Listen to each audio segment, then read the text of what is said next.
اس نیت سے ہم نے بہت خوبصورت صحابی مصعب بن عمیر رضی اللہ تعالیٰ عنہ کی حیات مبارکہ سماعت فرما رہے تھے۔ وقت کی تنگی کی وجہ سے ہم ان کی آیات مبارکہ کا کچھ حصہ سماعت فرما چکے تھے اور آج بقیہ حصہ سماعت فرمائیں گے اور پھر اپنے لیے کیا نصیحت ان کی حیات مبارکہ سے لینی ہے اس پر غور و فکر کریں گے۔ پچھلے جمعہ ہم نے سماعت فرمایا تھا کہ مصعب بن عمیر ایک بہت ہی خوبصورت مالدار نوجوان تھے، اپنے ماں باپ کے لاڈلے پیارے، اور اتنے لاڑ و پیار میں پلے تھے کہ دنیا کی ہر وہ چیز جو عیش و عشرت کی کہی جاتی ہے ان کو میسر تھی۔ سب سے مہنگا کپڑا آپ استعمال کیا کرتے تھے۔ اس وقت 2000 درہم کا کپڑا جوڑا آپ استعمال کیا کرتے تھے۔ آپ کے جوتے حجرمی جوتے آپ استعمال کیا کرتے تھے جو یمن سے آتے تھے اور بہت مہنگے تھے۔ بڑے مالدار اور بڑے سردار لوگ ہی اسے استعمال کیا کرتے تھے ایسے جوتے۔ مانو کہ آپ ایک فیشن کے آئیکن تھے، جو بھی نیا کپڑا، جو بھی نیا، آپ ٹرینڈ سیٹر تھے، یعنی آپ کو دیکھ کر لوگ آپ کے جیسے کپڑے پہنتے تھے، لوگ آپ کو دیکھ کر آپ کے جیسے جوتے پہنتے تھے، لوگ آپ کو دیکھ کر آپ کے جیسا رہنے کی کوشش کرتے تھے۔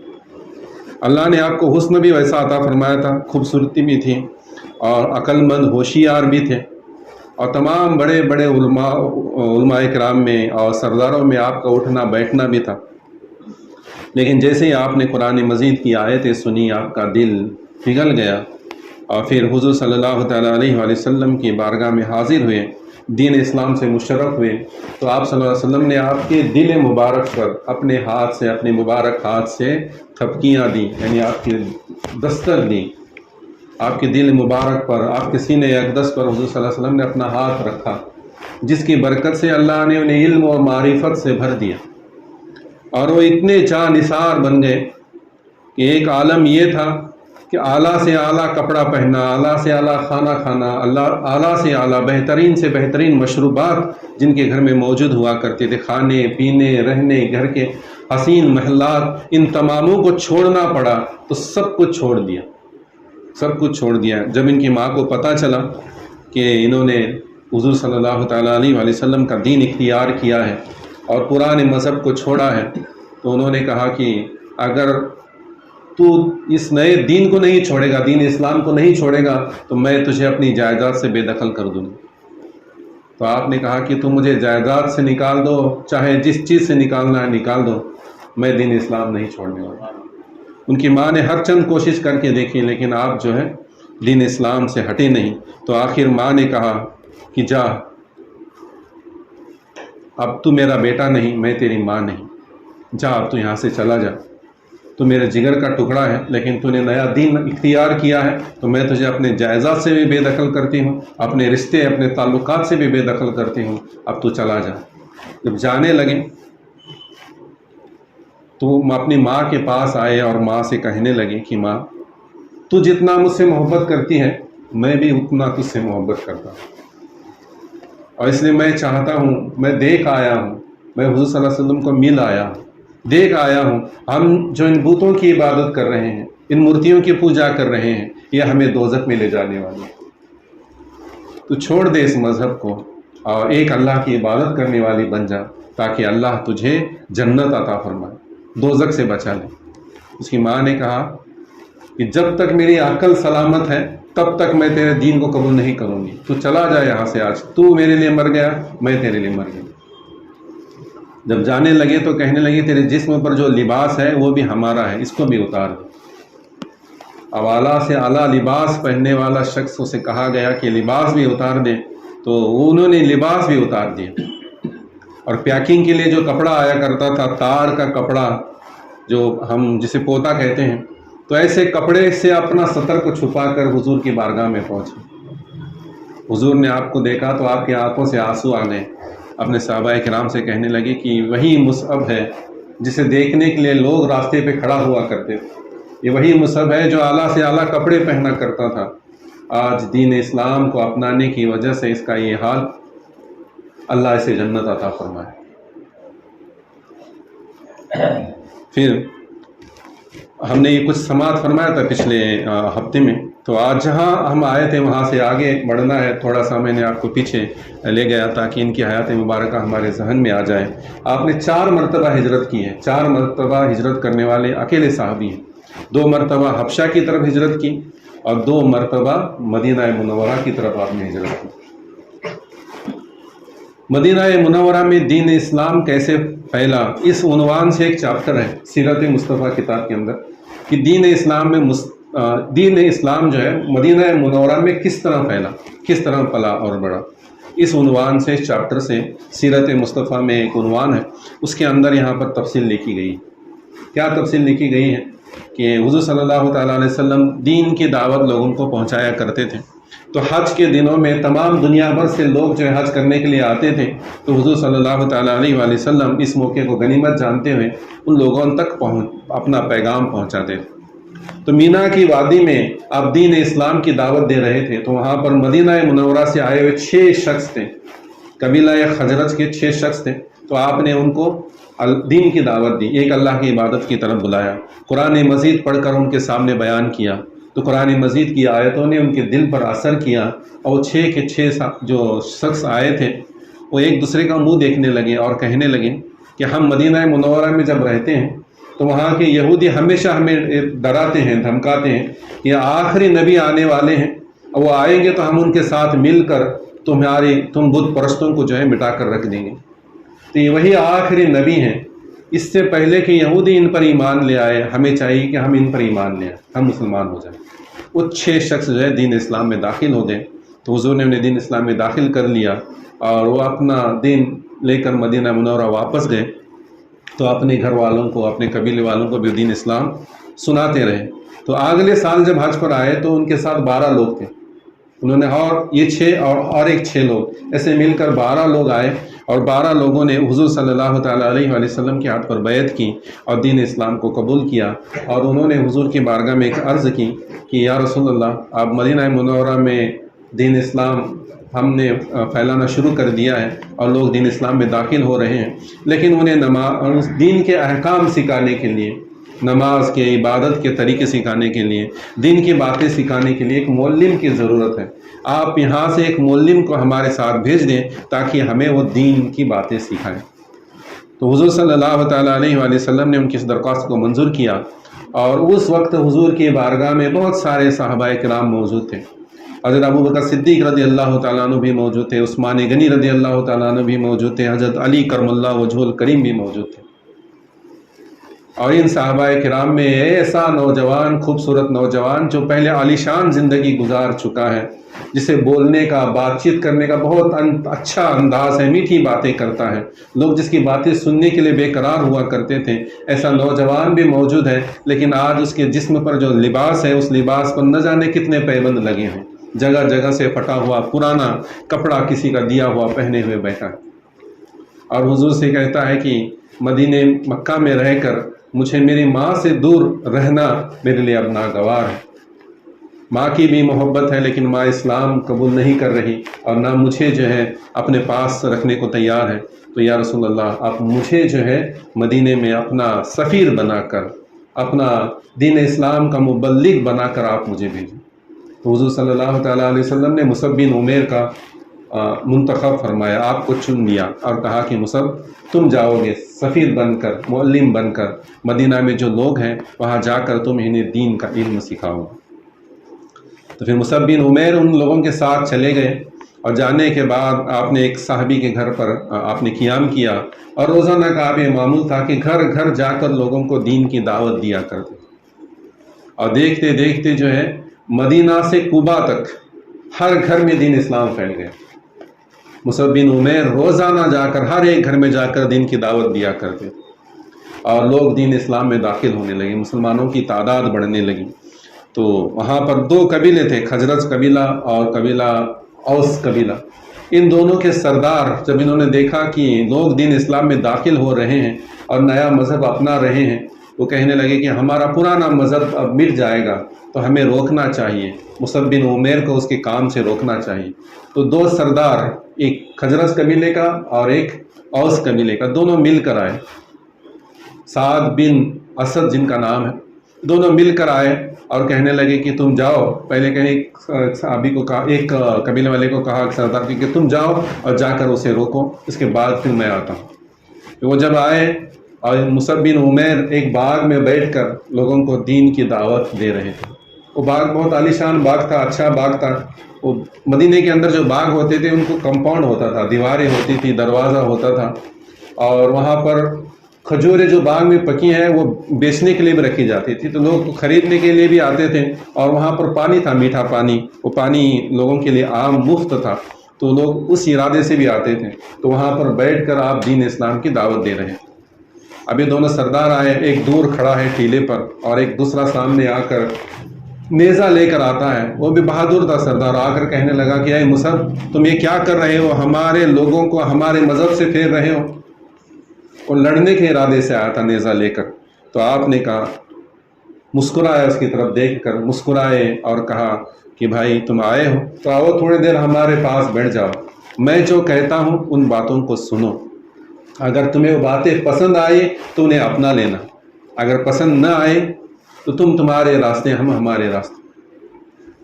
اب ان کی اس میٹھی بات سن کر، ان کا جو خوبصورتی تھی، اللہ نے انہیں جو عطا فرمایا تھا حسن و جمال، اس سے متاثر ہو کر لڑنے کے ارادے سے آئے تھے تو رک گئے. کہنے لگے کہ تھوڑا سن تو لیتا ہوں کیا کہتا تو ہے. اور اپنا جو نیزہ لڑنے کے لیے لائے تھے اس نیزے کو زمین پر گاڑ دیا. عربوں کا یہ دستور تھا کہ نیزہ جب گاڑا گیا ہے، بات چیت ہو رہی ہے، تو یہ بات چیت صرف تھوڑے دیر کے لیے، نیزہ گڑا ہوا ہے، اگر بات چیت میں کچھ بات پھسل گئی تو پھر لڑائی ہوگی. یہ اس کی علامت تھی. یعنی اس طرح انہوں نے نیزہ زمین میں گاڑا اور کہا کہ بولو کیا کہتے ہیں. ان پاس بٹھائے، مسکرائے اور اپنی میٹھی زبان میں قرآن مجید کی آیتیں پڑھ کر سنائیں. قرآن مجید میں وہ تاثیر ہے کہ اگر ہم دل سے سنیں گے تو ہمارا دل پسند جاتا ہے، اللہ کی ہدایت، اللہ کا نور اس میں اتر جاتا ہے دل میں.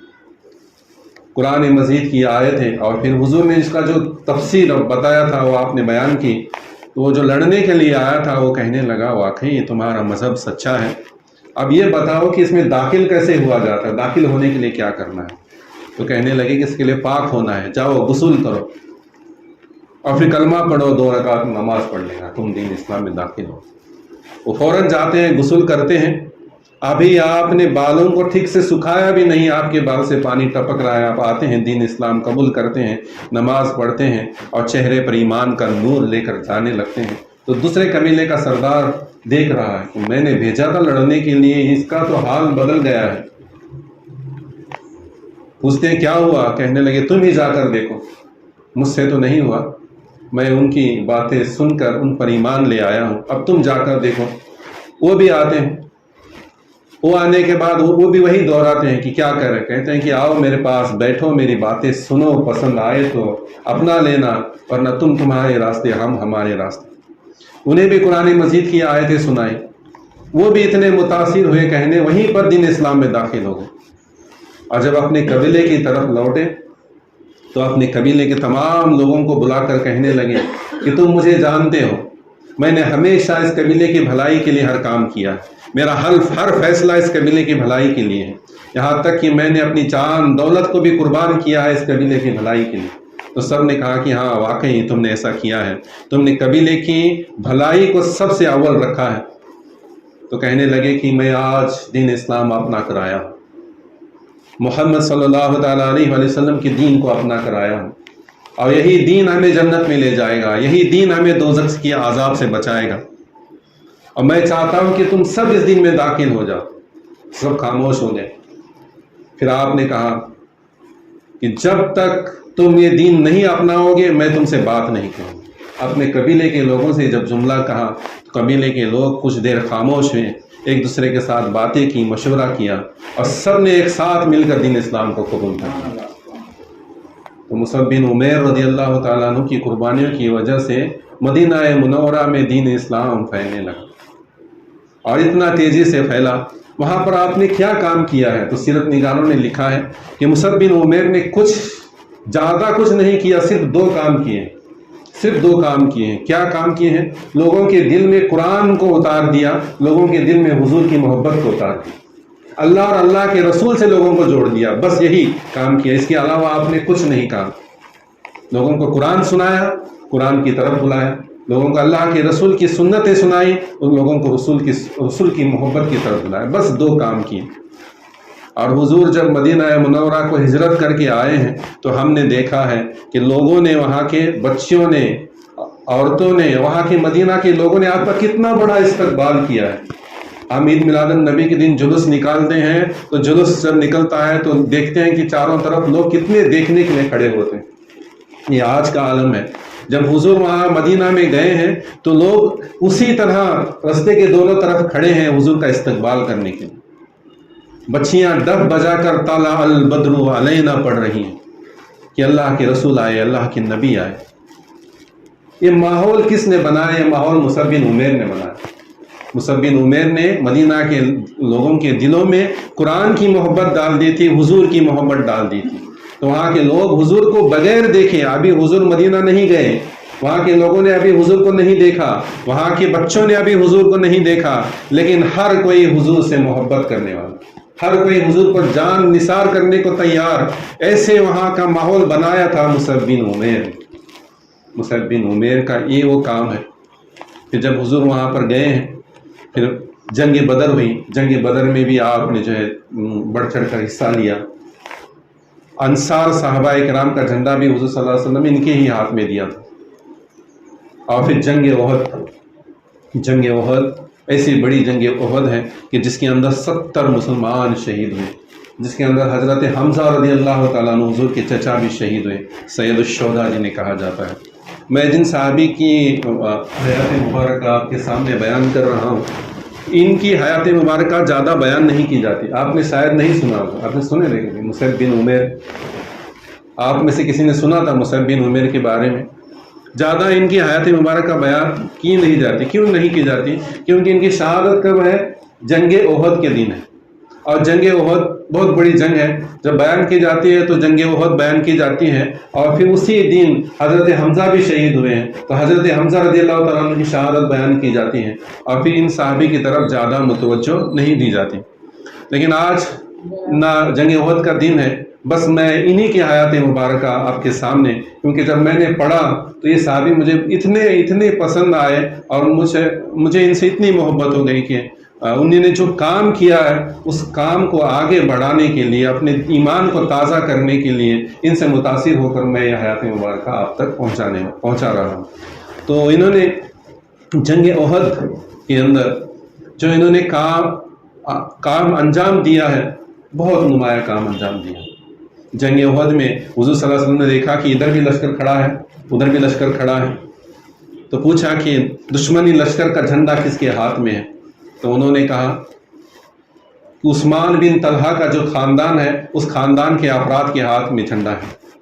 تو حضور نے کہا کہ اپنا جھنڈا بھی میں اسی خاندان کے شخص کے ہاتھ میں دوں گا، اور وہ مصعب بن عمیر تھے۔ تو انہی کے ہاتھ میں جھنڈا دیا گیا، دین اسلام کا جھنڈا، علم آپ نے اس وقت اٹھایا، اور جنگ احد میں آپ لڑ رہے۔ پہلے تو معاملہ ایسا تھا کہ مسلمان جیتتے ہوئے نظر آئے۔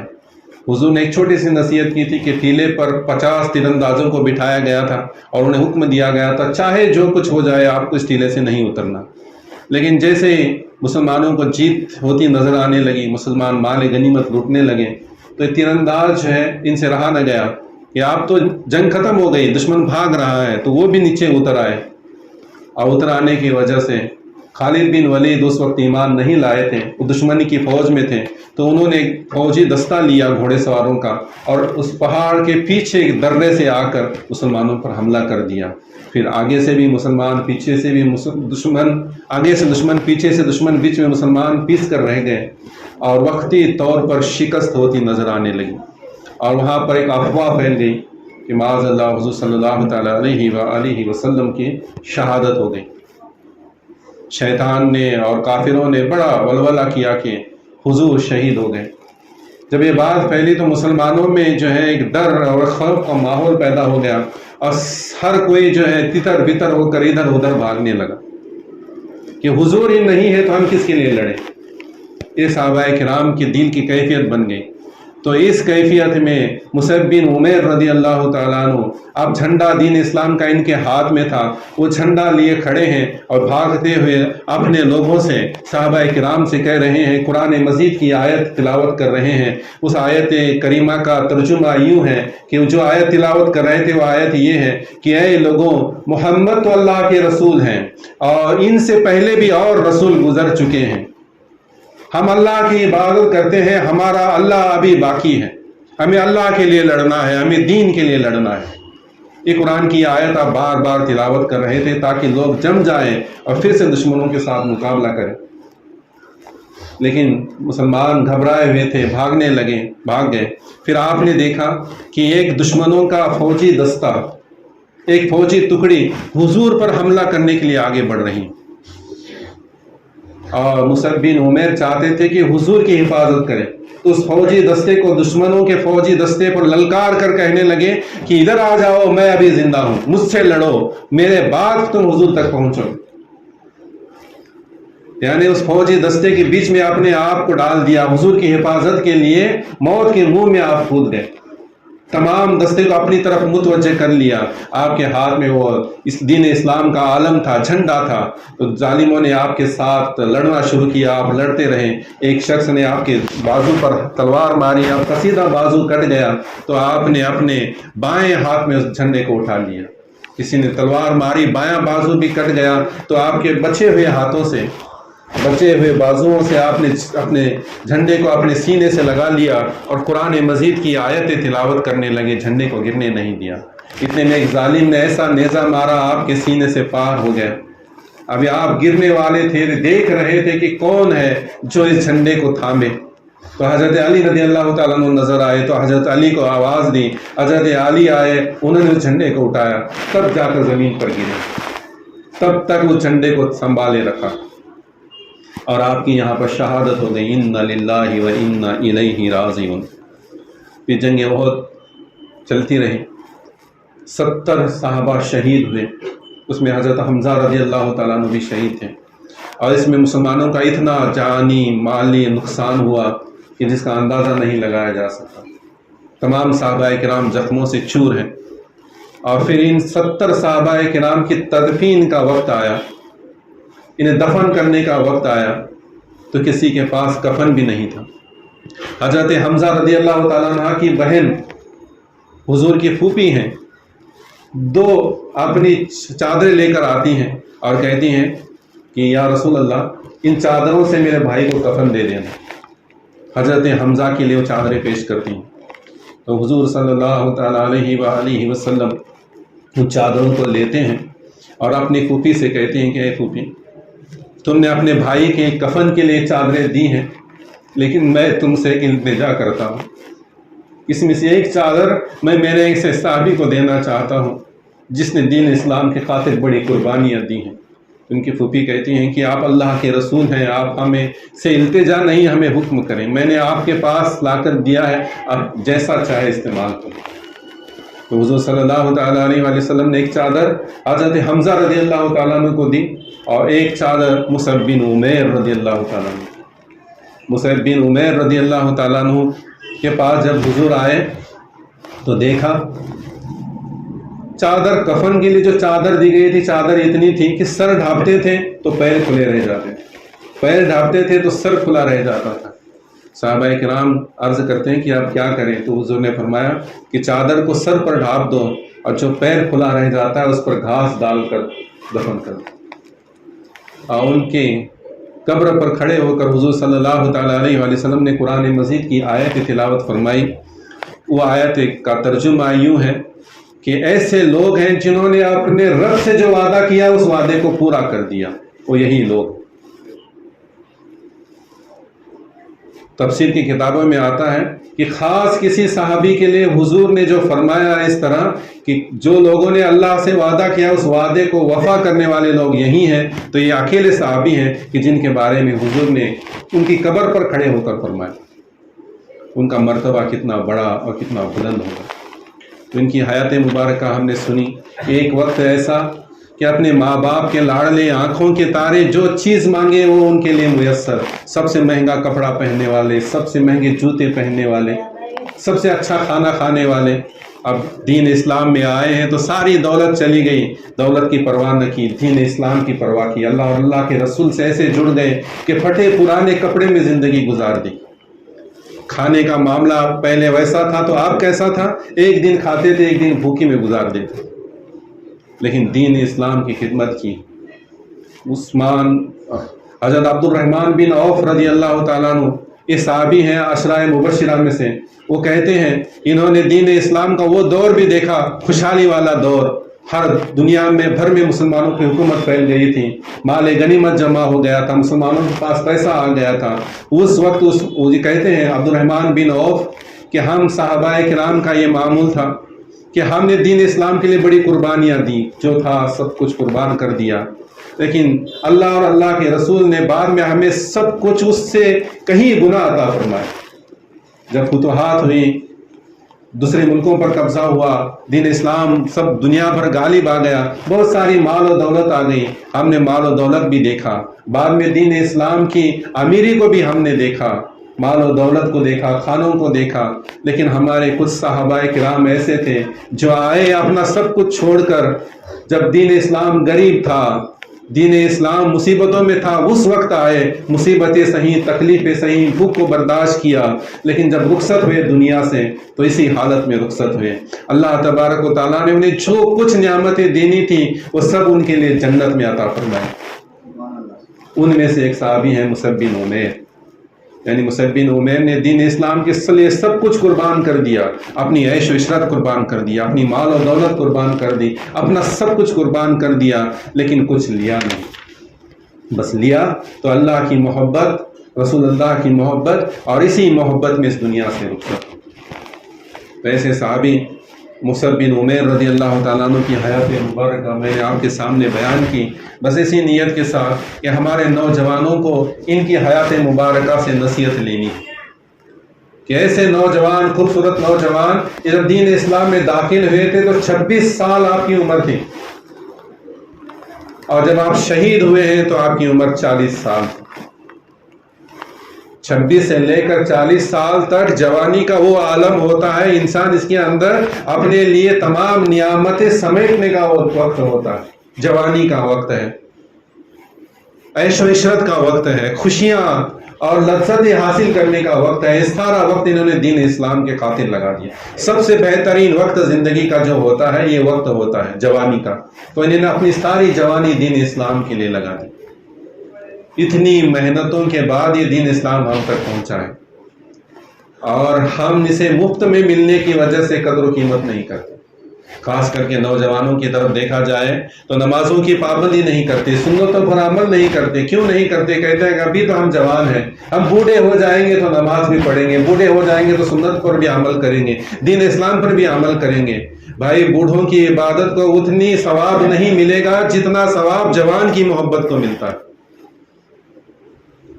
بڑھاپے میں کیے گئے 100 سجدے اور جوانی کا ایک سجدہ اس کے برابر نہیں ہو سکتا۔ بڑھاپے کی حالت میں شہید ہونا اور جوانی کی حالت میں شہید ہونا، اس میں زمین و آسمان کا فرق ہے۔ اللہ نے ہمیں جو زندگی دی ہے، جوان ہے، تو دیکھو کیسے نوجوان، خوبصورت نوجوان، امیر نوجوان، ہر عیش و عشرت ان کے قدموں میں پڑی ہے، سب کو ٹھوکر مار کر دین اسلام کے لیے تپتے ہوئے صحراؤں میں نکل پڑے۔ تو ہم نوجوانوں سے گزارش ہے کہ اگر ہم اذان سن کر دوپہر کے وقت ظہر کی نماز کے لیے نہیں آ سکتے، اذان سن کر ہم عصر کے لیے اپنے گھروں سے نکل کر مسجد کو نہیں آ سکتے، سردی کے موسم میں اذان سن کر اپنے گرم بستر کو چھوڑ کر مسجد میں نہیں آ سکتے، علامہ اقبال فرماتے ہیں کہ جو ایمان ہمیں بستر سے اٹھا کر مسجد تک نہیں لا سکتا، اس ایمان سے اس بات کی توقع، امید نہ رکھو کہ کل تمہیں قبر سے اٹھا کر جنت میں لے جائے، نہیں لے جائے۔ جو ایمان تمہیں اپنے بستر سے اٹھا کر مسجد تک نہیں لا سکتا، اس ایمان کے ساتھ اگر تم مر گئے، قبر میں دفن ہو گئے، تو اس کمزور ایمان سے اس بات کی امید بھی نہ رکھو کہ وہ ایمان تمہیں قبر سے اٹھا کر جنت میں لے جائے گا، نہیں لے جائے گا، تم اس میں طاقت ہی نہیں ہے۔ اس میں طاقت پیدا کرنی ہے جو قبر سے اٹھا کر تمہیں جنت میں لے جائے، تو اس ایمان کی طاقت ابھی پیدا کرو۔